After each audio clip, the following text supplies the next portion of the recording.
اسی لیے اللہ کے نبی عیدین کی نماز میں، عید اور بقرعید کی نماز میں خاص طور سے حکم دیتے تھے عورتوں کو عیدگاہ جانے کا۔ آپ نے بڑی سختی سے فرمایا کہ عورتوں کو عیدگاہ لے کے جاؤ، یہاں تک کہ اگر یہ عورتیں حیض کی حالت میں ہوں، ناپاکی کی حالت میں ہوں، تب بھی ان کو عیدگاہ لے کے جاؤ۔ وہ مصلی سے دور رہیں گی، کنارے بیٹھی رہیں گی، مگر امام کی دعا میں شامل رہیں گی۔ یہاں تک آپ نے فرمایا اگر کسی عورت کے پاس چادر نہیں ہے، دوپٹہ نہیں ہے، اپنی پڑوسن سے، اپنی بہن سے ادھار لے لے، مگر وہ عیدگاہ میں ضرور جائے، وہ عید اور بقرعید کی نماز میں شامل ہو۔ یہ تاکید کی ہے جناب محمد رسول اللہ صلی اللہ علیہ وسلم نے۔ میرے پیارے ساتھیوں، آج ہمیں اور آپ کو اپنے بہن بیٹیوں کی اس چیز پر بھی توجہ دینے کی ضرورت ہے۔ آج افسوس کی بات ہے، آج کا مرد بھی بے غیرت بن گیا ہے، گھر میں بے حیائی ہو رہی ہے، مرد کو کوئی فرق نہیں پڑ رہا ہے، مرد کی پیشانی پر کوئی بل نہیں پڑ رہا ہے۔ یاد رکھو، جس بھائی کی بہن بے پردہ گھوم رہی ہے اور بھائی کو کوئی فرق نہیں پڑتا، جس شوہر کی بیوی بے پردہ گھوم رہی ہے اور شوہر کو مزہ آتا ہے، اور جس باپ کی بیٹی ٹائٹ کپڑے پہن کر کے گھوم رہی ہے اور باپ کو کوئی فرق نہیں پڑتا، وہ بھائی، وہ باپ، وہ شوہر بے غیرت ہے، وہ دیوس ہے۔ اور اللہ کے پیارے نبی نے فرمایا کہ 3 لوگ ایسے ہوں گے قیامت کے دن جن کی طرف اللہ تعالیٰ نہ تو دیکھے گا، نہ بات چیت کرے گا، نہ پاک صاف کرے گا۔ وہ کون سے 3 لوگ ہوں گے؟ نمبر 1 العاق لوالدیہ، اپنے ماں باپ کو ستانے والا۔ نمبر 2 والمرأة المترجلہ، مردوں کی نقل کرنے والی عورت۔ اور نمبر 3 والدیوس، بے غیرت مرد جس کے گھر میں بے غیرتی ہو رہی ہو اور اس کو کوئی فرق نہ پڑتا ہو۔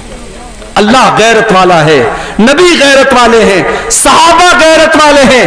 اپنے اندر بھی غیرت پیدا کرو، شرم و حیا پیدا کرو، اور جب آپ کے اندر غیرت ہوگی تب آپ اپنے گھر کی عورتوں کو بھی غیرت والا بنائیں گے، اپنے گھر کے اندر کوئی بے پردگی آپ برداشت نہیں کریں گے۔ تو اللہ نے فرمایا کہ اے نبی کی عورتوں، اللہ تعالیٰ ہر طریقے کی گندگی سے تم کو دور کرنا چاہتا ہے۔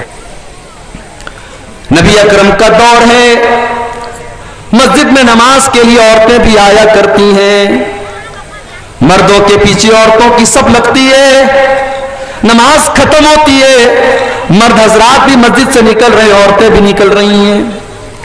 اللہ کے پیارے نبی کی نظر پڑ گئی، آپ نے دیکھا کہ مردوں اور عورتوں کی بھیڑ آپس میں گڈمڈ ہو رہی ہے، مل رہی ہے۔ آپ نے بڑے غصے میں عورتوں سے کہا استاخرنا، اے عورتوں تم پیچھے ہٹ جاؤ، لیس لکن ان تحققن الطریق، بیچ راستے میں سے چلنا تمہارا کام نہیں ہے۔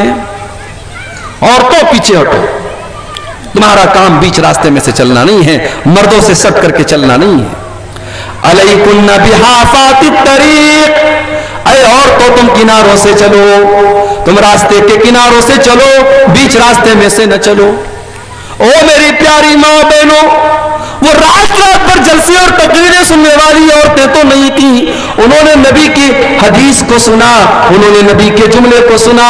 حدیث کے الفاظ ہیں فَكَانَتِ الْمَرْأَةُ تَلْتَصِقُ بِالْجِدَارِ، نبی کا ایک جملہ سننے کے بعد عورتوں نے اللہ کے نبی کی بات پر عمل کیا اور اتنا کنارے سے چل رہی تھیں کہ بعض عورتیں دیوار سے چپک کر کے چلتی تھیں اور ان کا کپڑا دیوار میں پھنس جایا کرتا تھا۔ نبی نے ایک جملہ استعمال کیا اور ان کے پردے کا یہ عالم تھا، ان کی اطاعت کا یہ عالم تھا۔ میرے پیارے ساتھیوں، وَلَا تَبَرَّجْنَ تَبَرُّجَ الْجَاهِلِيَّةِ الْأُولَى، اے نبی کے گھر کی عورتوں تم بن سنور کر کے نہ نکلا کرو، وَأَقِمْنَ الصَّلَاةَ، اور تم نماز قائم کیا کرو۔ رمضان کا مہینہ آنے والا ہے، او میری پیاری ماں بہنوں، اگر آپ نماز نہیں پڑھتی ہیں کم سے کم رمضان میں شروع کر دیجئے اور کوشش کیجئے کہ رمضان میں ایک وقت کی نماز بھی قضا نہ ہونے پائے۔ انشاءاللہ اگر آپ نے ایک مہینہ نماز کی پابندی کر لی تو مجھے پوری امید ہے کہ آپ اگر رمضان بھر نماز پڑھ سکتی ہیں، ایک مہینہ 5 ٹائم کی نماز پابندی سے پڑھ سکتی ہیں، تو سال کے باقی 11 مہینے بھی آپ نماز کی پابندی کر سکتی ہیں۔ بہانے مت کیجئے، نماز نہ پڑھنے کا کوئی بہانہ نہیں ہے ہمارے پاس۔ نبی کے دور کی عورتیں گیس کے چولہے پر کھانا نہیں بناتی تھی. نبی کے دور کی عورتیں نل سے پانی نہیں بھرتی تھیں. اس زمانے کے بچوں کو ڈائپر استعمال نہیں کرایا جاتا تھا. اس زمانے میں بھی بچے پلتے تھے, عورتیں سارے کام کرتی تھیں اور نماز کی پابندی بھی کرتی تھی. اس لیے نماز نہ پڑھنے کا ہمارے اور آپ کے پاس کوئی بہانہ نہیں ہے میرے بھائی. ابھی سیریا کے اندر جو زلزلہ آیا تھا, اس میں ایک 6 یا 7 سال کی بچی نے جو 3 دن تک بے ہوش تھی ملبے کے نیچے, جب اس کو نکالا گیا اور ہوش میں آئی ہے وہ لڑکی, تو 6 یا 7 سال کی وہ بچی ہوش میں آنے کے بعد پہلا جو لفظ اس کے منہ سے نکلتا ہے, پہلا جو جملہ اس کے منہ سے نکلتا ہے, وہ کیا کہتی ہے؟ کم من صلاۃ ضیعتھا کم من صلاۃ ترکتھا. پتہ نہیں کتنی نمازیں میری چھوٹ گئی. 6 یا 7 سال کی بچی کو اس بات کی ٹینشن ہے, اس بات کی فکر ہے کہ میری کتنی ٹائم کی نمازیں چھوٹ گئی. اللہ اکبر. آج ہم ہٹے کٹے ہیں, تندرست ہیں, جوان ہیں, ہماری مائیں بہنوں کا بھی یہی حال ہے, ہمارے مردوں کا بھی یہی حال ہے, نمازیں چھوٹ رہی ہیں, کوئی فرق نہیں پڑ رہا ہے. رمضان کا مہینہ 4-5 دن میں شروع ہو رہا ہے میرے بھائیوں. آئیے ہم اس رمضان کو اپنی زندگی میں ایک بہترین تبدیلی کا مہینہ بنائیں.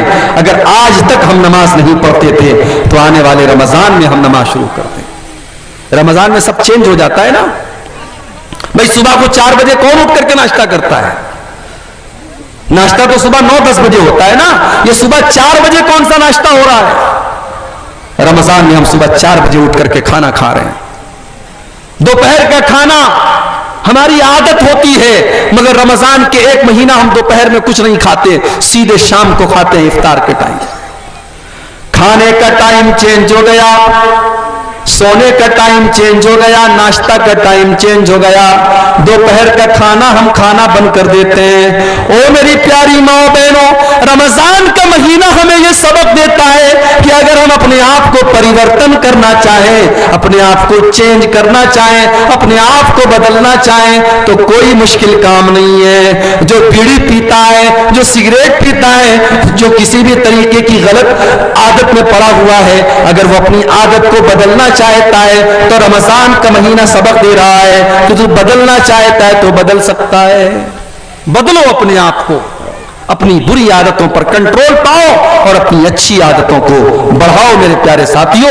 اللہ کہہ رہا ہے وَأَقِمْنَ الصَّلَاةَ, اے عورتوں نماز قائم کرو, وَآتِينَ الزَّكَاةَ, اور زکات ادا کرو. زکات ادا کرو. بیوی کے پاس زیورات ہیں, مسئلہ آتا ہے ہمارے پاس, مولوی صاحب میری بیوی زیور لے کے آئی ہے مائکے سے, اس زیور کی زکات مجھے نکالنی ہے یا بیوی کو نکالنی ہے؟ مسئلہ آتا ہے نا, سوال آتا ہے ہمارے پاس. تو مسئلہ سن لو. زیور کی مالک اگر عورت ہے, زیور عورت کا ہے, تو قاعدے سے زکات تو عورت کو دینی چاہیے.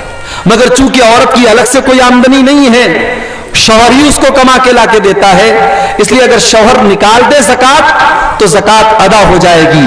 لیکن اگر شوہر کے پاس اتنا پیسہ نہ ہو کہ وہ اس زیورات کی زکات نکالے, تو عورت کے لیے لازم ہے کہ وہ زیور کی زکات نکالے. اور اگر اس کے پاس کیش رقم نہیں ہے تو اسی زیور میں سے کچھ زیور بیچ کر کے نکالے. لیکن اگر 7.5 تولہ سونا یا 52 تولہ چاندی یا اس سے زیادہ کی اگر اس کے پاس زیورات ہیں, سونا چاندی ہے, تو اس کو زکات دینی پڑے گی. اللہ نے عورتوں کا نام لے کر کے کہا وَآتِينَ الزَّكَاةَ, تمہیں زکات ادا کرنا ہے. وَأَطِيعْنَ اللَّهَ وَرَسُولَهُ, اور اے مسلمان عورتوں تم اللہ کی اطاعت کرتی رہو, رسول کی اطاعت کرتی رہو. انما يريد الله ليذهب عنكم الرجس اهل البيت ويطهركم تطهيرا. اے نبی کے گھر والوں, اے نبی کے اہل بیت, اللہ تعالیٰ یہ حکم اس لیے دے رہا ہے, اس لیے کہ اللہ تعالیٰ ہر طریقے کی گندگی سے تم کو پاک اور صاف کرنا چاہتا ہے. ہر طریقے کی گندگی سے اللہ اپنے نبی کے گھر کو دور کرنا چاہتا ہے. آج ہمارے اور آپ کے گھروں میں بہت گندگی ہے میرے بھائی, بہت گندگی ہے, حالات کنٹرول کے باہر ہیں. آج کس کی لڑکی رات میں کس سے بات کر رہی ہے کوئی گارنٹی نہیں دے سکتا.